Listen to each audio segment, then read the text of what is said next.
నేను వీణా Revalli, the sari house. ఈరోజు ఒక విషయం గురించి మాట్లాడాలని అనిపించిందండి.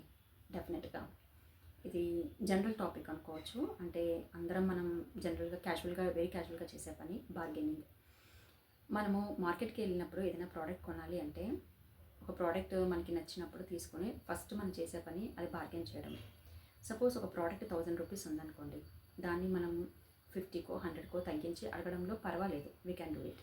బట్ అదే 1000 రూపీస్ ప్రోడక్ట్ని మనము 500కి ఇస్తారా 600కి ఇస్తారా అని అడగడంలో ఎంతవరకు కరెక్ట్ అండి? సో ఇది మనం అందరం కూడా ఒకసారి గమనించుకోవాల్సిన విషయం. ఎందుకంటే అందరూ కూడా పెద్ద పెద్ద బిజినెస్ ప్రొఫెషనల్స్ ఉంటారు కదండి. లైక్ స్ట్రీట్ వెండర్స్ ఉంటారు, అండ్ ఇంట్లోంచి చేసుకునే హోమ్ బిజినెస్ చేసుకునే విమెన్ ఉంటారు. వాళ్ళందరూ కూడా వాళ్ళకి ఇవంతా కూడా ఒక సోర్స్ ఆఫ్ లైవ్లీహుడ్ అండి. సో మనం ఒక్కసారి గమనించుకొని చూసి బార్గెన్ చేసుకుంటే బాగుంటుందేమో అని నా అభిప్రాయం. ఈ విషయం గురించి మీరేమనుకుంటున్నారో కమెంట్ చేయండి.